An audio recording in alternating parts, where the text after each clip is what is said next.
me adjust myself a little. I gotta get at the... Woo! I'm alright. This is John Green's Paper Towns, and we'll start here with the prologue. The way I figure it, everyone gets a miracle. Like, I will probably never be struck by lightning, or win a Nobel Prize, or become the dictator of a small nation in the Pacific Islands, or contract terminal ear cancer, or spontaneously combust. But if you consider all the unlikely things together, at least one of them will probably happen to each of us. I could have seen it rain frogs. I could have stepped foot on Mars. I could have been eaten by a whale. I could have married the Queen of England or survived months at sea. But my miracle was different. My miracle was this. Out of all the houses and all the subdivisions in all of Florida, I ended up living next door to Margot Roth Spiegelman. Our subdivision, Jefferson Park, used to be a Navy base, but then the Navy didn't need it anymore, so it returned the land to the citizens of Orlando, Florida, who decided to build a massive subdivision because that's what Florida does with land. My parents and Margot's parents ended up moving next door to one another just after the first houses were built. Margot and I were two. Before Jefferson Park was a Pleasantville and before it was a Navy base, it belonged to an actual Jefferson.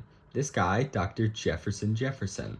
Dr. Jefferson Jefferson has a school named after him in Orlando and also a large charitable foundation. But the fascinating and unbelievable but true thing about Dr. Jefferson Jefferson is that he was not a doctor of any kind. He was just an orange juice salesman named Jefferson Jefferson.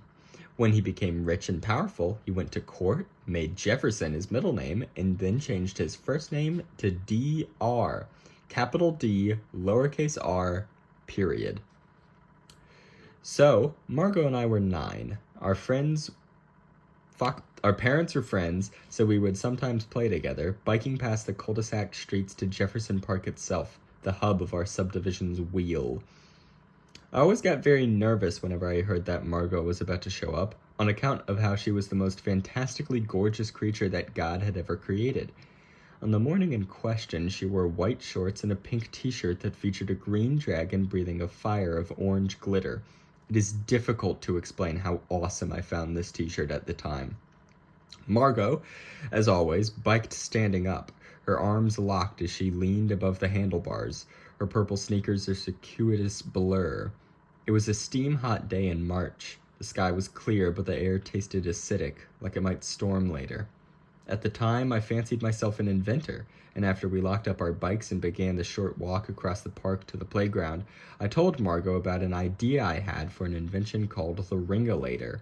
The Ringulator was a giant cannon that would shoot big, colored rocks into very low orbit, giving Earth the same sort of rings that Saturn has. I still think that this would be a fine idea, but it turns out that building a cannon that can shoot boulders into a low orbit is fairly complicated. I'd been in this park so many times that it was mapped in my mind, so we were only a few steps inside when I began to sense that the world was out of order, even though I couldn't immediately figure out what was different. "Quentin," Margot said quietly, calmly. She was pointing, and then I realized what was different.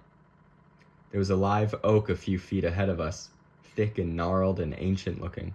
This was not new. The playground on our right, not new either, but now, a guy wearing a gray suit, slumped against the trunk of the oak tree, not moving. This was new. He was encircled by blood. A half-dried fountain of it poured out of his mouth. The mouth open in a way that mouths generally shouldn't be, flies at rest on his pale forehead. "He's dead," Margot said, as if I couldn't tell. I took 2 small steps backward. I remembered thinking that if I made any sudden movements, he might wake up and attack me. Maybe he was a zombie. I knew zombies weren't real, but he sure looked like a potential zombie. As I took those 2 steps back, Margot took 2 equally small and quiet steps forward. "His eyes are open," she said. "We gotta go home," I said. "I thought you closed your eyes when you died," she said. "Margot, we gotta go home and tell." She took another step. She was close enough now to reach out and touch his foot. "What do you think happened to him?" she asked. "Maybe it was drugs or something." I didn't want to leave Margot alone with the dead guy who might be an attack zombie, but I also didn't care to stand around and chat about the circumstances of his demise. I gathered my courage and stepped forward to take her hand. "Margot, we gotta go talk right now. We gotta go right now." "Okay, yeah," she said. We ran to our bikes, my stomach churning with something that felt exactly like excitement, but wasn't. We got on our bikes and I let her go in front of me because I was crying and didn't want her to see. I could see blood on the soles of her purple sneakers. His blood. The dead guy blood. And then we were back home in our separate houses. My parents called 911 and I heard the sirens in the distance and asked to see the fire trucks, but my mom said no. And then I took a nap. Both my parents are therapists, which means that I am really goddamned well adjusted. So when I woke up, I had a long conversation with my mom about the cycle of life and how death is part of life, but not a part of life I needed to be particularly concerned about at the age of 9. And I felt better. Honestly, I never worried about it much, which is saying something because I can do some worrying. Here's the thing. I found a dead guy. Little, adorable 9-year-old me and my even littler and more adorable playdate found a guy with blood pouring out of his mouth, and that blood was on her little, adorable sneakers as we biked home. It's all very dramatic and everything, but so what? I didn't know the guy. People I don't know die all the damn time. If I had a nervous breakdown every time something awful happened in the world, I'd be crazier than a shithouse rat. That night, I went into my room at 9 o'clock to go to bed because 9 o'clock was my bedtime. My mom tucked me in, told me she loved me, and I said, "See you tomorrow." And she said, "See you tomorrow." And then she turned out the lights and closed the door almost all the way. As I turned on my side, I saw Margot Roth Spiegelman standing outside my window, her face almost pressed against the screen. I got up and opened the window, but the screen stayed between us, pixelating her. "I did an investigation," she said quite seriously. Even up close, the screen broke her face apart, but I could tell that she was holding a little notebook and a pencil with teeth marks around the eraser. She glanced down at her notes. "Mrs. Feldman from over on Jefferson Court said his name was Robert Joyner. She told me he lived on Jefferson Road in one of those condos on top of the grocery store, so I went over there and there were a bunch of policemen, and one of them asked if I worked at the school paper, and I said our school didn't have a paper, and he said as long as I wasn't a journalist, he wouldn't answer my questions. He said Robert Joyner was 36 years old, a lawyer. They wouldn't let me in the apartment, but a lady named Juanita Alvarez lives next door to him, and I got into her apartment by asking if I could borrow a cup of sugar, and then she said that Robert Joyner had killed himself with a gun, and then I asked why, and then she told me that he was getting a divorce and was sad about it." She stopped then, and I looked at her, her face gray and moonlit and split into 1,000 little pieces by the weave of the window screen. Her wide, round eyes flitted back and forth from her notebook to me. "Lots of people get divorces and don't kill themselves," I said.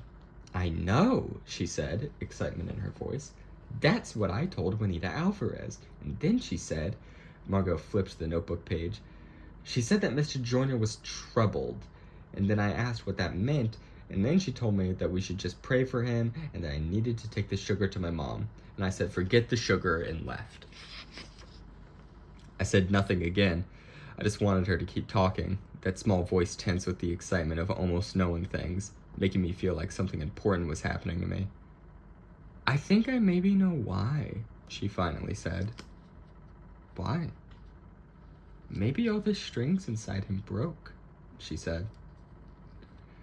While I tried to think of something to say in answer to that, I reached forward and pressed the lock on the screen between us, dislodging it from the window.